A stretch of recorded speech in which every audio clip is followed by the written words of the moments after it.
Vijay Hazare trophy ಟೂರ್ನಿಯಲ್ಲಿ successful team ಆಗಿರುವಂತ ಕರ್ನಾಟಕ ಈ ಬಾರಿ ಕೂಡ ಟ್ರೋಫಿ ಗೆಲ್ಲುವಂತ ಮೋಸ್ಟ್ ಫೇವರೇಟ್ ಟೀಮ್ ಆಗಿತ್ತು. ಹಾಗೆ ಪರ್ಫಾರ್ಮೆನ್ಸ್ ಕೂಡ ನೆಕ್ಸ್ಟ್ ಲೆವೆಲ್ ನಲ್ಲಿತ್ತು. ಟಾಪ್ ಆಫ್ ದಿ ಟೇಬಲ್ ನಲ್ಲೇ ಸೆಮೀಸ್ಗೂ ಕೂಡ ಕಾಲಿಟ್ಟಿದ್ರು. ಬಟ್ ಬ್ಯಾಡ್ ಲಕ್ ಏನಂದ್ರೆ ಸೆಮಿಫೈನಲ್ ಪಂದ್ಯದಲ್ಲಿ ಸೋತು ಈಗ ಟೂರ್ನಿಯಿಂದಲೇ ಹೊರಬಿದ್ದಿದ್ದಾರೆ. ವಿದರ್ಭ ವಿರುದ್ಧದ ಮ್ಯಾಚ್ ಅಲ್ಲಿ ಕರ್ನಾಟಕ ಎಡವಿದ್ದೆಲ್ಲಿ? ಕರ್ನಾಟಕ ತಂಡವನ್ನ ಕನ್ನಡಿಗನ್ನೇ ಸೋಲಿಸಿದ್ದು ಹೇಗೆ? ಮಯಾಂಕ್ ಪಡೆಯ ಸೋಲಿಗೆ ಕಾರಣಗಳು ಏನೆಲ್ಲ ಅನ್ನೋದನ್ನ ಈ ವಿಡಿಯೋದಲ್ಲಿ ಹೇಳ್ತೇನೆ. ನಾನು ಶಾಂತ, ನೀವು ಸುದ್ದಿಯಾನದ ಸಬ್ಸ್ಕ್ರೈಬರ್ ಆಗೋದಕ್ಕೆ ಮರಿಬೇಡಿ. 2024-25 ಟೂರ್ನಿಯ ಚಾಂಪಿಯನ್ಸ್ ಆಗಿದ್ದಂತ ಕರ್ನಾಟಕ ಈ ಬಾರಿ ಕೂಡ ಚಾಂಪಿಯನ್ ಆಗುತ್ತೆ ಅನ್ನೋದೇ ಎಲ್ಲರ ನಿರೀಕ್ಷೆಯಾಗಿತ್ತು.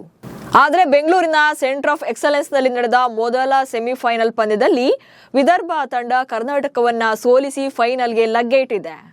ಪಂದ್ಯಕ್ಕೂ ಮುನ್ನ ಟಾಸ್ ಗೆದ್ದಿದ್ದು ಕರ್ನಾಟಕವೇ ಆದರೂ ಕೂಡ ಫಸ್ಟ್ ಬ್ಯಾಟಿಂಗ್ ನ ಚೂಸ್ ಮಾಡ್ಕೊಳ್ತಾರೆ. ಆದರೆ ಬ್ಯಾಟಿಂಗ್ ನಲ್ಲಿ ಅಂದುಕೊಂಡಂತ ಪರ್ಫಾರ್ಮೆನ್ಸ್ ಬರಲಿಲ್ಲ.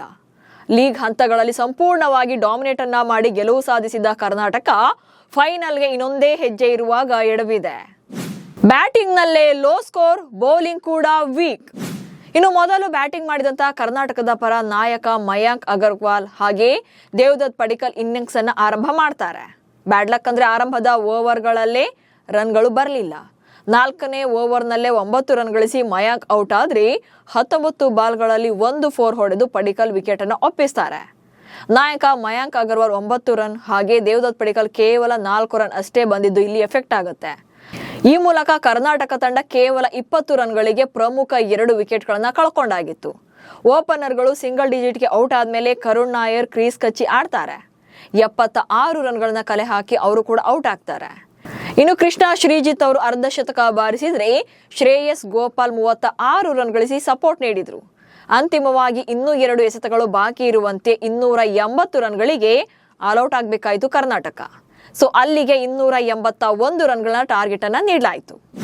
ಟಾರ್ಗೆಟ್ ಬೆನ್ನತ್ತಿದ ವಿದರ್ಭ ಪರ ಕನ್ನಡಿಗನ ಅದ್ಭುತ ಪ್ರದರ್ಶನ. ಕರ್ನಾಟಕ ನೀಡಿದಂತ 281 ರನ್ಗಳ ಟಾರ್ಗೆಟ್ ಅನ್ನ ಬೆನ್ನತ್ತಿದಂತ ವಿದರ್ಭ ಪಡೆ ಬ್ಯಾಟಿಂಗ್ ನಲ್ಲಿ ತುಂಬಾನೇ ಚೆನ್ನಾಗಿ ಪರ್ಫಾರ್ಮ್ ಮಾಡ್ತಾರೆ. ಅದರಲ್ಲೂ ಕೂಡ ಅಮನ್ ಮಕಾಡೆ ಅವರ ಶತಕ ಅಂತೂ ತುಂಬಾನೇ ಅದ್ಭುತವಾಗಿತ್ತು. 122 ಬಾಲ್ಗಳಲ್ಲಿ 138 ರನ್ಗಳನ್ನ ಕಲೆ ಹಾಕಿದ್ರು. ಹಾಗೆ ರವಿಕುಮಾರ್ ಸಮರ್ಥ್ ಅರ್ಧ ಶತಕ ಬಾರಿಸಿದ್ರು. 3ನೇ ವಿಕೆಟ್ಗೆ ಅಮನ್ ಮತ್ತು ಸಮರ್ಥ್ 147 ರನ್ಗಳ ಜೊತೆ ಆಟವನ್ನಾಡ್ತಾರೆ. ಧ್ರುವ್ ಶೋರೆ 47 ರನ್ ಗಳಿಸಿ ವಿಕೆಟ್ ಅನ್ನು ಒಪ್ಪಿಸಿದ್ರು.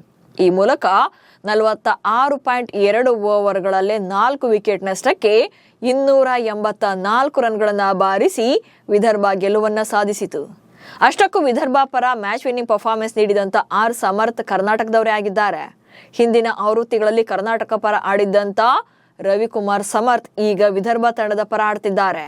ತವರಿನ ತಂಡದ ವಿರುದ್ಧ ಭರ್ಜರಿ ಬ್ಯಾಟಿಂಗ್ ಪ್ರದರ್ಶನ ನಡೆಸಿ 7 ಬೌಂಡ್ರಿ ನೆರವಿನಿಂದ ಅಜೇಯ 76 ರನ್ಗಳನ್ನ ಸಿಡಿಸಿ ಮ್ಯಾಚ್ ವಿನ್ನಿಂಗ್ ಪರ್ಫಾರ್ಮೆನ್ಸ್ ಅನ್ನ ಕೊಟ್ರು. ಪಂದ್ಯದ ಗೆಲುವಿನಲ್ಲಿ ಅದ್ಭುತ ಬ್ಯಾಟಿಂಗ್ ಪ್ರದರ್ಶನ ಮಾಡಿದ್ರು. ದೇವದತ್ ಪಡಿಕ್ಕಲ್ ಹಿಂದಿಕ್ಕಿದ ಅಮನ್ ಮೊಖಡೆ. ಆಕ್ಚುಲಿ ಈ ಸೀಸನ್ ಅಲ್ಲಿ ಬ್ಯಾಟಿಂಗ್ ನಿಂದಲೇ ಸದ್ದು ಮಾಡಿದಂತ ಕನ್ನಡಿಗ ದೇವದತ್ ಪಡಿಕ್ಕಲ್ ಶತಕಗಳ ಮೂಲಕವೇ ಬಿಸಿಸಿಐ ಬಾಗಿಲನ್ನ ಬಡಿದಿದ್ರು. ಹೈಯೆಸ್ಟ್ ಸ್ಕೋರರ್ ಆಗಿ ಸದ್ದು ಮಾಡಿದ್ರು. ಆದರೆ ಸೆಮಿಫೈನಲ್ ಪಂದ್ಯದಲ್ಲಿ ಪಡಿಕ್ಕಲ್ ರೆಕಾರ್ಡ್ನೇ ಬ್ರೇಕ್ ಮಾಡಿದಂತ ವಿದರ್ಭ ತಂಡದ ಆಟಗಾರ ಅಮನ್ ಹೊಸ ದಾಖಲೆ ಬರೆದ್ರು. ದೇವದತ್ ಪಡಿಕ್ಕಲ್ 9 ಇನ್ನಿಂಗ್ಸ್ಗಳಿಂದ 725 ರನ್ಗಳನ್ನ ಕಲೆ ಹಾಕಿದ್ರೆ ಅಮನ್ ಈ ಆವೃತ್ತಿಯಲ್ಲಿ ಒಟ್ಟಾರೆಯಾಗಿ 781 ರನ್ಗಳನ್ನ ಗಳಿಸಿ ಪಡಿಕ್ಕಲ್ ರನ್ನೇ ಹಿಂದಿಕ್ಕಿದ್ರು. ಹಾಗೆ ಟೂರ್ನಿಯಲ್ಲಿ 5ನೇ ಶತಕ ಬಾರಿಸಿದ್ರು. ಇನ್ನು ಈ ಆವೃತ್ತಿಯಲ್ಲಿ ದೇವದತ್ ಪಡಿಕ್ಕಲ್ 4 ಶತಕ ಬಾರಿಸಿದ್ದಾರೆ. ಸದ್ಯ ಸೆಮಿಫೈನಲ್ ನಲ್ಲಿ ಕರ್ನಾಟಕವನ್ನ ಸೋಲಿಸುವ ಮೂಲಕ ವಿದರ್ಭ ತಂಡ ಕಳೆದ ವರ್ಷದ ಸೇಡನ್ನ ತೀರಿಸಿಕೊಂಡಿದೆ. ಅಂದ್ರೆ ಕಳೆದ ಆವೃತ್ತಿಯಲ್ಲಿ ಕರ್ನಾಟಕ ಹಾಗೆ ವಿದರ್ಭ ತಂಡಗಳು ಫೈನಲ್ ನಲ್ಲಿ ಮುಖಾಮುಖಿ ಆಗಿದ್ವು. ಈ ಪಂದ್ಯದಲ್ಲಿ ಕರ್ನಾಟಕ ಗೆದ್ದು ಚಾಂಪಿಯನ್ ಆಗಿತ್ತು.